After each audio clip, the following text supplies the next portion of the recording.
Cvičenie zamerané na midsection Swiss ball rollout s tým, že ruky budú na feedlopte. Dôležité predtým, ako začneš robiť cvičenie, je vedieť si dobre aktivovať spodnú časť brušných svalov, či nádych budú tu.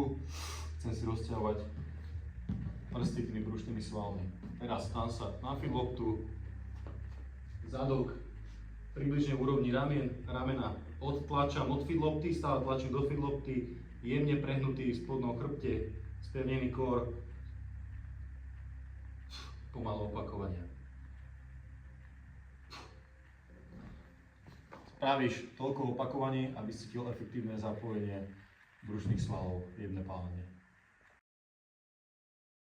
Swiss ball rollout, tentokrát budú nohy na feedlopte, podobne zapojená midsection. Setup je taký, vyložím si nohy, kolena budú pri feedlopte, teraz ruky priamo pod ramenami, odtlačím sa smerom hore, idem sem, zapojím kór, vystieram naspäť. Progresia tohto cvičenia, single leg, druhú nohu vystrem a idem. Častá chyba je, že chalani padajú smerom sem, stále musí byť odtlačený, spodný chrbát zapnutý, kór zapnutý, pracuješ. Opakovania sú kontrolované s tým, že znova spravím toľko, aby som cítil efektívne zapojenie brušných svalov a dobré pálenie bruchu.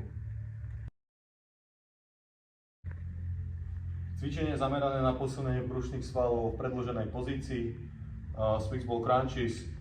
Použijeme na to kettlebell alebo jednoručku, ktorú dáme za hlavu. Dostaneme sa v spodnej pozícii do úplného streču, smerom dole, dynamicky, smerom hore.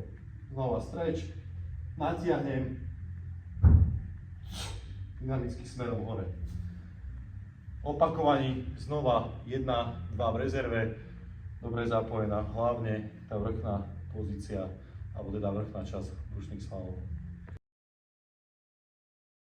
Cvičenie zamerané na aktiváciu brušných svalov, alebo teda celé midsection, kvalitné napríklad pred repmi alebo lower body tréningom, kde musíš mať kór dobre aktivovaný. Začiatok, dám si ruky pod spodný chrbát, ktoré budú slúžiť ako feedback, či robím cvičenie správne. Nohy dám hore, začneme nádych sem, s tým, že zatlačím chrbát do dlani. Noha teraz pôjde dole a smerom hore. Druhá hore. Chyba je, keď to robíš tak, že ten tlak z tej ruky sa ti uvoľňuje, čiže stále chcem tlačiť do ruky. Progresia bude leg lowering, to isté s vystretými nohami. Ideš len do pozície, kedy ešte cítiš tlak v rukách. Čiže z tejto pozície stále tlačím, spodný chrbát do rúk. Ja už cítim, že sa mi odliepá chrbát z rúk, idem smerom hore a znova.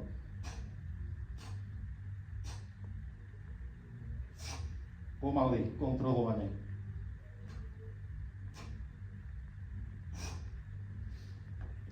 Spravíš kvalitných 8 až 10 aktivačných opakovaní.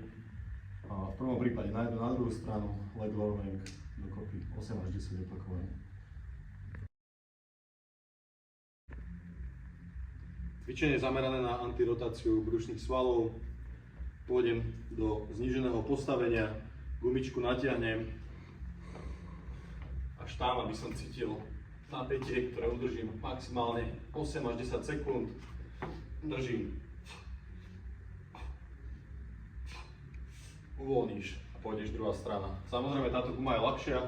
Vyberte si ťažšiu gumu alebo si zvolte ťažší odpor na cable machine alebo kaisery. Držíš, maximálna výdrž 8 až 10 sekúnd, aby si dobre challengeoval brušné svaly.